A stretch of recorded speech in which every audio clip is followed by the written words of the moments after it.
नमस्कार, मैं हूं विजय श्री और स्वागत है आपका सियासत नगरी में। इंडोनेशिया के जकार्ता में भारत का रुख पूरी दुनिया के सामने मजबूती से रखने पहुंचे सर्वदलीय प्रतिनिधिमंडल में शामिल कांग्रेस नेता और पूर्व विदेश मंत्री सलमान खुर्शीद ने कश्मीर से धारा 370 हटने पर खुशी जताई और पाकिस्तान को चेताया कि अब पीओके भारत को वापस करना होगा। उन्होंने साफ कहा कि अब जम्मू कश्मीर में लोकतंत्र है, चुनाव हुए हैं और जनता ने 65% मतदान कर स्पष्ट कर दिया कि वे भारत के साथ हैं। खुर्शीद ने इंडोनेशिया थिंक टैंक और शिक्षाविदों से कहा कि अनुच्छेद 370 हटना एक ऐतिहासिक निर्णय था जिसने कश्मीर को देश के अन्य हिस्सों के समान बना दिया है। अब समृद्धि की ओर बढ़ते जम्मू कश्मीर में पाकिस्तान का झूठ टिक नहीं सकता।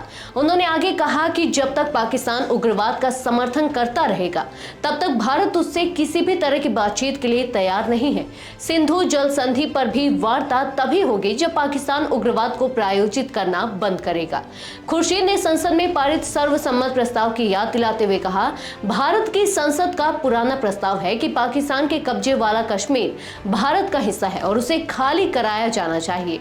उन्होंने यह भी कहा कि जम्मू कश्मीर विधानसभा की कुछ सीटें आज भी खाली हैं क्योंकि वे पीओके क्षेत्र का प्रतिनिधित्व करती हैं और भारत की दीर्घकालिक प्रतिबद्धता है कि वह क्षेत्र भारत में शामिल होगा। उन्होंने आगे कहा कि पाकिस्तान लगातार बातचीत के प्रयासों को विफल करता आया है। हर बार जब भारत ने बातचीत का हाथ बढ़ाया, पाकिस्तान ने उग्रवादी हमलों से जवाब दिया। खुर्शीद ने पहलगाम उग्रवादी हमले का जिक्र करते हुए कहा कि भारत ने पाकिस्तान में उग्रवादी ठिकानों पर हमले किए और पाकिस्तान के जवाबी हमले को भी सफलतापूर्वक विफल किया। उन्होंने कहा, पाकिस्तान को अब यह समझना होगा कि भारत न सिर्फ उग्रवादी हमलों का जवाब देगा बल्कि वैश्विक मंचों पर भी उसका पर्दाफाश करेगा।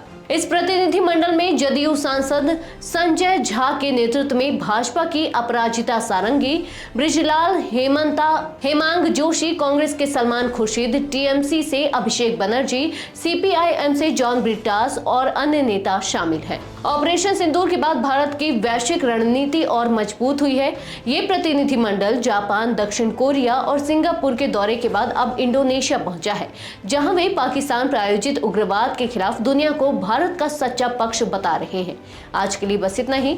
अगर आपके इलाके में कोई राजनीतिक लापरवाही, भ्रष्टाचार या जनहित से जुड़ी समस्या है तो अब चुप मत रहिए, अपनी शिकायत हमें भेजिए। सियासत नगरी आपकी आवाज को मंच देगा और जवाबदेही तय करेगा, क्योंकि अब हर सवाल होगा सीधा सत्ता से।